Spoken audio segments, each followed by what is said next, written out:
मनस्थिति बदले तो परिस्थिति बदले। मनस्थिति बदले तो परिस्थिति बदले। संसार में चिरकाल से दो प्रचंड धाराओं का संघर्ष होता चला आया है। इनमें से एक की मान्यता है कि अपेक्षित साधनों की बहुलता से ही प्रसन्नता और प्रगति संभव है। इसके विपरीत दूसरी विचारधारा यह है कि मनस्थिति ही परिस्थितियों की जन्मदात्री है। उसके आधार पर ही साधनों का आवश्यक उपार्जन और सत्प्रयोजनों के लिए सदुपयोग बन पड़ता है। वह ना हो तो इच्छित वस्तु पर्याप्त मात्रा में रहने पर भी अभाव और असंतोष पनपता दिख पड़ता है। एक विचारधारा कहती है कि यदि मन को शांत संभाल लिया जाए तो निर्वाह के आवश्यक साधनों में कमी कभी भी नहीं पड़ सकती। कदाचित पड़े भी तो उस अभाव के साथ संयम, सहानुभूति, संतोष जैसे सद्गुणों का समावेश कर लेने पर उतने में ही भली प्रकार काम चल सकता है, कोई अभाव नहीं अखरता। दूसरी का कहना है कि जितने अधिक साधन उतना अधिक सुख। समर्थता और संपन्नता होने पर दूसरे दुर्बलों के उपार्जन अधिकार को भी हड़प कर मनचाहा मौज मजाक किया जा सकता है। दोनों के अपने अपने तर्क, आधार और प्रतिपादन हैं। प्रयोग भी दोनों का ही चिरकाल से होता चला आया है, पर अधिकांश लोग अपनी अपनी पृथक मान्यताएं बनाए हुए चले आ रहे हैं। ऐसे सुयोग नहीं आया कि सभी लोग कोई सर्वसम्मत मान्यता अपना सकें। अपने अपने पक्ष के प्रति हठपूर्ण रवैया अपनाने के कारण उनके बीच विग्रह भी खड़े होते रहते हैं। इसी को देवासुर संग्राम के नाम से जाना जाता है। पदार्थ ही सब कुछ है, यह मान्यता दैत्य पक्ष की है। वह भावनाओं को भ्रांति और प्रत्यक्ष को प्रामाणिक मानता है। देवपक्ष भावनाओं को प्रधान और पदार्थ को गौण मानता है। दर्शन की पृष्ठभूमि पर इसी को भौतिकता और आध्यात्मिकता का नाम दिया जाता है।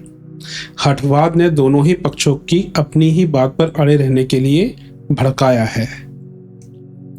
इस द्वंद्व के चलते देवता तो किसी प्रकार संतुष्ट भी हो सके और परस्पर एक सीमा तक तालमेल भी बैठा सके, पर दैत्य सर्वदा विग्रह में ही उलझे रह गए। वे न केवल देव पक्ष से जूझते रहे, वरन आपाधापी छीना झपटी में उन्हें अपने स्तर के लोगों से भी आए दिन निपटना पड़ा। अनीति के आधार पर हस्तगत हुई उपलब्धियां अपनी बिरादरी वालों को भी चैन से नहीं बैठने देती। उनके बीच लूट में अधिक हिस्सा पाने की प्रवृत्ति निरंतर विग्रह भड़काती रहती है। अच्छा होता कहीं से ऐसी समझ उपज सकी होती कि आवश्यकता के अनुरूप साधन इस सुविस्तृत प्रकृति कलेवर में पर्याप्त मात्रा में विद्यमान है, तब उन्हें मिल बांट कर काम चलाने की समझदारी क्यों न अपनाई जाए। पर दुर्बुद्धि ना जाने क्यों तथाकथित समझदारों के सिर पर ताबड़तोड़ आक्रमण करती है। फलतः अभावग्रस्त समझे जाने वालों की तुलना में समर्थ, सशक्त ही अधिक घाटे में रहते हैं। इतना ही नहीं, जब वे उन्मादी हाथियों की तरह लड़ते हैं तो अपने क्षेत्र की सुविस्तृत हरियाली को रौंद दबोच कर तोड़ मरोड़ कर रख देते हैं। स्थिति ऐसी बना देते हैं जिसमें वे स्वयं अपयश के भागी बनते हैं। आत्म प्रताड़ना की आग में जलते हैं और साथ ही वातावरण को विपन्न बनाकर रख देते हैं। न चैन से बैठते हैं और न दूसरों को बैठने देते हैं। मिल बांटकर खाने योग्य सुविधा साधन प्रकृति सदा से उत्पन्न करती रही है और भविष्य में भी उसकी यही रीति नीति बनी रहेगी। पर उस हवस का क्या किया जाए जो संसार भर का सब कुछ अपने हाथ ही छोटे से टोकरे में बटोर लेने के लिए बेतरह आकुल रहती है। अधिक और अधिक और अधिक की रठी लगाए रहती है।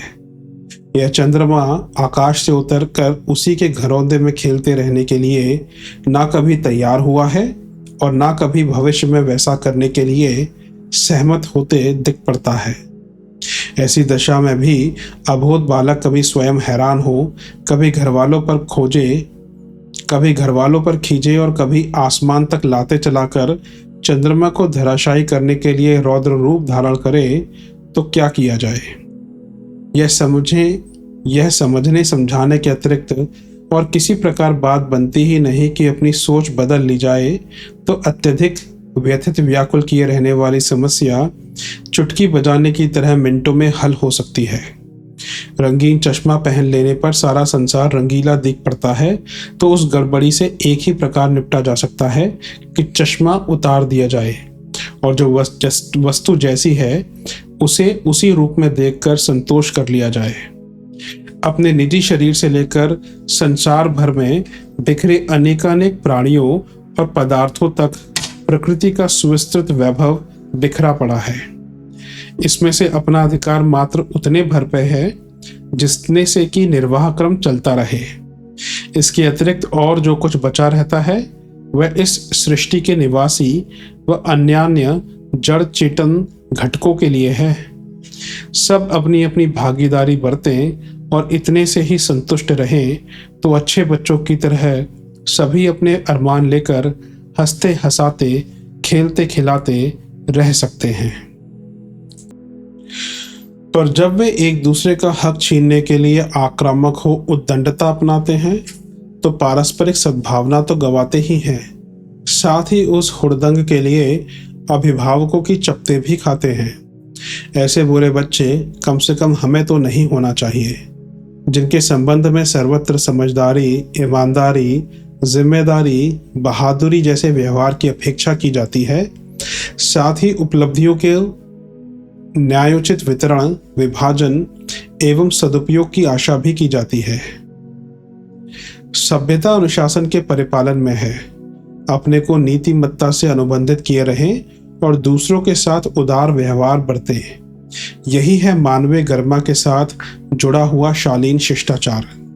इसके अंतर्गत यह लोकाचार भी आता है कि घर के बालकों, वृद्धों, असमर्थों की व्यवस्था पहले बनाई जाए। इसके उपरांत अपनी ललक लिप्सा को आगे बढ़ने दिया जाए। जिसे अपना ही पेट सब कुछ दिखता है, वे उदारता बरतना तो दूर, बुरे लोगों की तरह निष्ठुरता बरतने में भी नहीं चूकते। ऐसों को दूसरों का अधिकार हरण करते हुए लज्जा, संकोच, भय जैसा भी कुछ अनुभव नहीं होता। ऐसी जड़ता अपनाने पर तो किसी को मानवीय गरिमा के क्षेत्र में भी प्रवेश करने का अवसर कभी नहीं मिलता।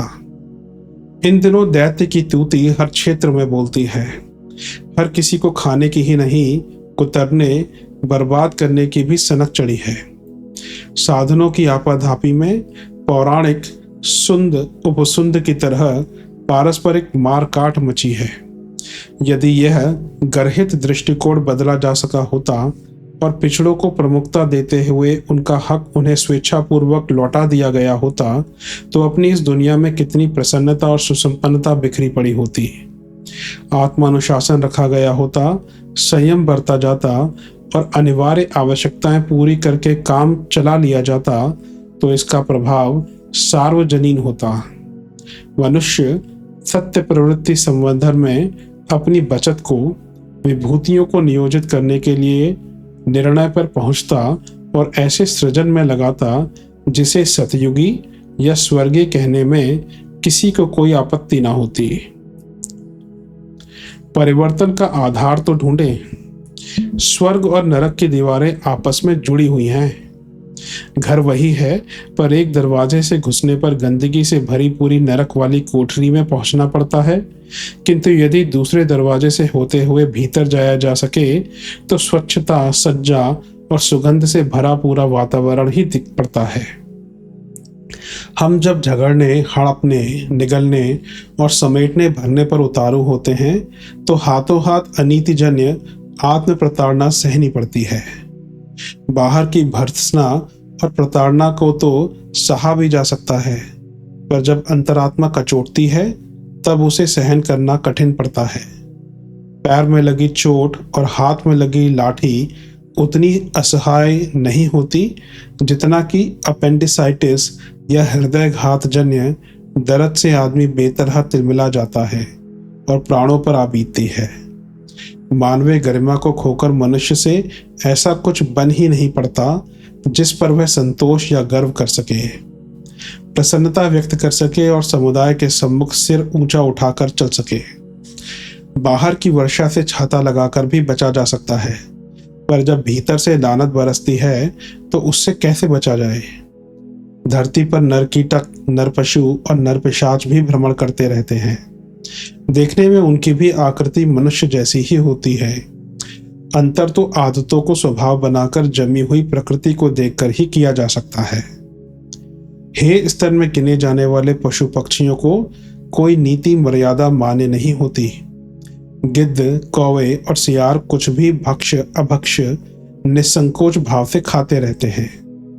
कुत्ते, गधे जैसे पशुओं को ना तो पत्नी, भगनी और पुत्री के बीच अंतर करना आता है और ना बीच चौराहे पर यौनाचार करने में कुछ अनुपयुक्त लगता है। इन प्राणियों को कहीं मलमूत्र त्यागने में भी हिचक नहीं लगती। वे किसी का भी खेत खा सकते हैं। छोटे जल जंतुओं को बगुले बिना कोई दया भाव दर्शाए निसंकोच भाव से निगलते रहते हैं। यह एक निराली दुनिया है और उसकी अपनी सीमाएं हैं, पर मनुष्य तो कुछ विशेष उपलब्धियां लेकर जन्मा है। उसकी गरिमा को सृष्टि में सर्वोच्च ठहराया गया है। ऐसी दशा में उसके कंधों पर कुछ विशेष जिम्मेदारियां भी आ जाती हैं और कड़ी मर्यादाओं का परिपालन एवं वर्जनाओं का अनुशासन भी आवश्यक हो जाता है। किसी के पास तलवार होने का तात्पर्य यह तो नहीं कि वह कहीं भी कत्लेआम कर डाले। अतिरिक्त बुद्धिमत्ता का तात्पर्य यह तो नहीं हो सकता कि इसके सहारे संसार की सुव्यवस्था को बर्बाद करके रख दे। अनीति बरतने के लिए उसे स्वेच्छाचार का लाइसेंस नहीं मिला हुआ है। इस स्तर की चतुरता अपना लेने का प्रतिफल यह तो नहीं होना चाहिए कि वह आत्मा और परमात्मा की आंखों में धूल झोंक कर अहंकार से उन्मत्त होकर अपने क्रियाकलापों के वातावरण से उद्वेगों और अनाचारों को भर दे। दृष्टि पसार कर जिस ओर भी देखा जाए उसी ओर समस्याओं, उलझनों, विडंबनाओं, विपत्तियों, विग्रहों, विद्रोहों और संकटों के घटाटोप उमड़ते उभरते दिखाई देते हैं। जिस प्रकृति का पैपान करके जिसकी गोद में हम सब क्रीड़ा कल्लोल कर रहे थे, आश्चर्य है कि हम उसी की गर्दन घोंट डालने के लिए उतारू हो गए। जहां से हम अन्न, जल और वनस्पति प्राप्त करके जीवन धारण किए रहा करते थे, वन संपदा जिसके साथ हमारा संबंध सहोदर भाई जैसा है, यदि उसे इसी प्रकार नष्ट करते चले गए तो अर्धांग पक्षाघात पीड़ित की तरह हमारा जीवन भी स्थिर ना रह सकेगा। भूगर्भ का असीम उत्खनन उसे बांझ बनाकर छोड़ेगा। जलाशयों की संपदा को मारक तत्वों से भरते कारखाने पीने योग्य पानी छोड़ेंगे भी या नहीं।